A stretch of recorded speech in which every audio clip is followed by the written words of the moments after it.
puasa. Boleh ditunaikan berurut tanggal 1 sampai 9. 1, 2, 3, 4, 5 sampai 9, puncaknya yang 9. Kalau belum memungkinkan sampai 9, perbanyak. Misal, saya belum puasa nih sampai hari Sabtu ini, saya pengen mulai Senin sampai Kamis puasa. Jumat haram. Jumat itu yang 10 Dzulhijjahnya maksudnya. Baik ya? Ya iya nggak usah ditambah, udah cukup. Cukup. Jadi nanti Senin sampai Kamis, bismillah Senin puasa, Selasa puasa, Rabu puasa. Dan itu gelorakan di rumah. Ya, ayah mau puasa, siapa yang mau ikut? Nanti kita buka sama-sama. Ya, bahagiakan sehingga nanti mereka bertanya kapan puasa lagi. Ya, nanti puasa misalnya Anda sambil jalan beli mainan. Nanti saat buka, oh pintar kakak sudah puasa hari ini, hadiah mainan. Sehingga merasa kenikmatan itu. Ya, gelorakan. Kemudian sambil diisi istighfar, ya, isi zikir yang baik. Nah kalau tidak memungkinkan agak banyak karena belum terbiasa, maka buru tanggal 9, hari Kamis. Buru tanggal 9 di hari apa? Kamis. Itu hadisnya sahih, di hadis Muslim, nomor hadis 1162. Nabi menyampaikan dengan jelas, siyamu yaumi arafata anni ahtasibu 'ala Allahi ayyukaffira sanatal lati qablahu wa sanatal lati ba'dahu. Puasa yang ditunaikan di hari Arafah itu. Waktunya orang wukuf. Jadi yang di sana wukuf, di sini puasa. Ya. Ini penting saya coba dalami sedikit ya. Boleh jadi mungkin belum didapatkan keterangan ini. Ini mohon maaf, ini agak langka ilmunya. Semoga Allah berikan kemudahan untuk menerangkan. Nggak apa-apa, duduk aja ya supaya saya lebih optimal. Saya mau tekankan apa yang disampaikan di hari ini itu materi yang sangat penting. Baik ya. Nah, saking pentingnya ini susah dihapus juga tuh, ya. Maka nggak apa-apa, biar sebelah sini aja, nggak usah sebelah sini. Nah, sini aja ya. Nah. Kan udah saya bilang tadi Mas. Nggak apa-apa. Di sini aja. Jazakallah khair. Makasih banyak ya. Fokus ke sini. Atau Mas mau nerangkan silakan. Jazakallah khair. Enggak apa-apa, beliau tugas menghapus sana, saya di sini. Siam, ya terjadi gempa bumi. Yaum Arafah. Pelan-pelan. Siam. Disebutkannya siam. Bukan saum. Ada beda antara saum dan siam. Kalau saum itu secara umum, alhamdulillah, yang menunjukkan makna menahan. Secara umum, menahan apa saja termasuk puasa sesuai ketentuan syariat. Misal, Sayyidah Maryam alaihissalam, beliau menahan lisannya untuk gak bicara. Ya, di surat Maryam ayat ke-26 itu, wa kuli wash robi, wa qarni aina fa imma tarayinna minal basyari ahadan, kemudian faquli inni nadhartu lirrahmani sauma. Beliau saum. Saumnya apa? Ternyata kata Al-Qur'an faquli washrabi, makan masih, minum masih, tapi saum. Tapi masih makan, masih minum. Saumnya falam ukallimal yauma insiya. Saya nahan lisan enggak bicara. Hari ini enggak ngobrol, enggak bicara. Biar yang bicara bayinya, supaya menjadi mukjizat awal bagi bayi itu saat mulai dilahirkan. Gak ada bayi baru lahir langsung bicara, kan gak ada. Tapi ibunya dilarang bicara supaya anaknya yang mengklarifikasi secara langsung untuk menunjukkan dia nabi. Jelas? Baik, maka saumnya gak bicara, masih makan, masih minum. Itu masih umum, namanya saum. Jadi kalau misalnya bapak gak mau bicara dulu sama ibu di rumah, lagi fokus mengerjakan tertentu, ya, tapi masih makan, minum, ibu datang, "Pah, lagi ngapain?" Kenapa? Saum. Tadi makan, saumnya nggak bicara. Itu bicara, contoh. Itu saum. Ini saum. Kalau siam, saum cuma sekali disebutkan dalam Al-Quran, satu kali saja. Quran surah 19 ayat 26. Kalau siam, dia disebutkan 8 kali dalam Al-Quran. Siam itu menunjukkan ibadah puasa yang diatur dengan ketentuan. Saya ulangi, ibadah puasa khusus yang diatur dengan ketentuan tertentu, syarat tertentu, waktu tertentu, maka namanya berubah dari shaum menjadi apa? Siyam.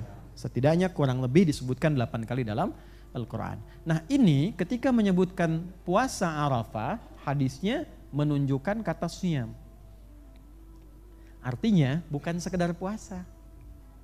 Jadi bukan sekedar tahan lapar, tahan haus, tahan hasad biologis, dari terbit fajar sampai terbenam matahari, itu masih umum. Ada ketentuan apa di puasa ini? Diikatlah kemudian dengan momentumnya ini, Yaum Arafah. Ini. Bukan hanya menunjukkan pada hari yang ke-9, kan wukuf itu hari ke-9 Dzulhijjah kan? Tapi juga, perhatikan kalimatnya ini yang mahal sekali nih. Tapi juga berusaha mengikuti esensi, hikmah, keadaan wukuf yang terjadi di Arafah. Saat wukuf itu apa yang dilakukan? Merenung, kontemplasi, memperbaiki diri, muhasabah. Sampai kenal siapa kita ini, kenapa terlahir di dunia, mau kemana setelah dari dunia ini. Sadar mau pulang, mau meninggal, cukup gak bekalnya. Yang paling aneh tuh gini, merasa kurang bekal, merasa banyak salah, kurang amal soleh, tuh kan? Sudah tahu mau meninggal, tapi masih berbuat maksiat. Itu orang aneh. Maka butuh suasana yang tenang dulu, banyak orang sama-sama merenung, banyak orang sama-sama nangis. Sehingga kalau ketawa sendirian kan jadi aneh. Ya kan? Terbawa kan suasananya, dia merenung juga kan? Makanya jangan kemudian kita merasa kecil untuk tidak menuliskan. Tulis saat di Arafah itu tulis sebelumnya. Kekurangan diri pribadi itu apa? 1, 2, 3, kenali diri kita. Tanya pada pasangan. Lihat di cermin.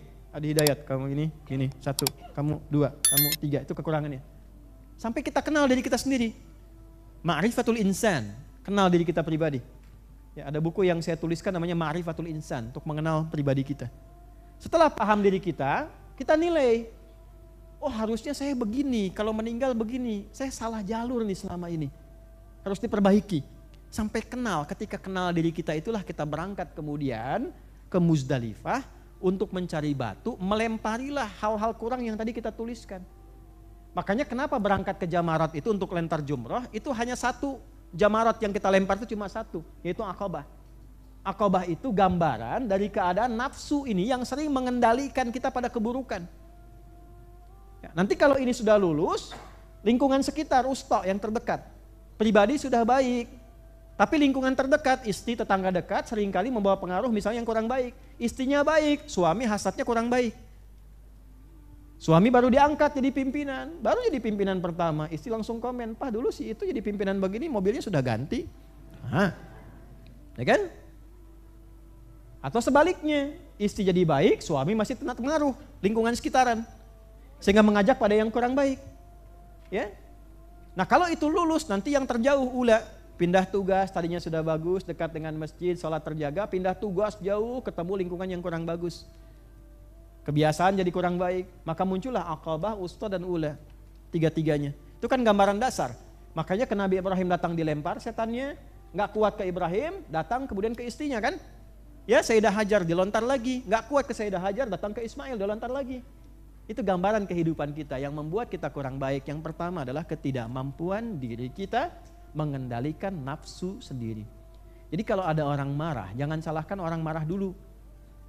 Tahan dulu diri kita yang tidak mampu menahan lisan untuk tidak membalas dengan kebaikan. Yang kedua, kalau sudah baik, pengaruh lingkungan terdekat. Itulah yang kita catat, siapa yang memberikan pengaruh yang kurang baik. Itu yang dilempar saat jumrah, sifatnya bukan orangnya. Gara-gara dia nih, Bismillahirrahmanirrahim. Enggak, dilontar supaya dia pun jadi baik. Didoakan, ya Allah jauhkan dia dari kepribadian yang tidak baik. Bismillahirrahmanirrahim. Bismillahirrahmanirrahim. Di sana melontar. Nah di sana wukuf mengenal diri, di sini kita puasa dengan cara yang sama. Puasa. Ya, jadi ketika buka itu, apa yang terjadi? Ketika buka kita menjadi pribadi yang lebih baik. Karena merasakan perubahan dari puasa ini. Hari pertama, 2, 3, puncaknya hari ke-9 kita meratapi diri kita itu. Ratap dalam pengertian bukan menangisi meratap, bukan. Melihat yang kurang bagusnya, keluarkan, catat. Ya, kontemplasikan, muhasabah. Setelah berbuka, makanya kenapa ada takbir itu? Karena senang, berubah dari yang kurang baik jadi baik. Jelas sampai sini? Nah, maka dari itu berusaha untuk meningkatkan kebaikan. Alhamdulillah secara pribadi baik, ada kelebihan rezeki, siapkan untuk menyembelih. Udhiyah namanya. Disembelihnya di waktu duha, maka disebut adha. Id, berbahagia karena juga berubah menjadi lebih baik dan digambarkan kebaikan itu dengan penyembelihan hewan. Yang punya hewan dia siapkan, yang tidak punya uang dia beli hewan, dari anggaran yang dia dapatkan beli yang terbaik hewan sesuai anggaran itu. Saya punya uang 4 juta, saya pengen beli hewan kurban. Hewan yang saya tunjukkan untuk mendekati Allah supaya dapat cintanya, supaya saya lebih dekat dengan Allah, itulah hewan kurban. Kalau cuman potong gak kenal Allah, itu hewan korban. Ya, korban keinginan ikut-ikutan sembelih hewan. Ya, nanti 4 juta ini cari yang terbaik dari anggaran 4 juta. Karena semangat takwanya. Ya, innama yataqabbalallahu minal muttaqin. Allah terima dari orang-orang takwa. Semangat takwanya, la yanalallaha luhumuha wala dima'uha walakin yanaluhu taqwa minkum. Ini yang turun.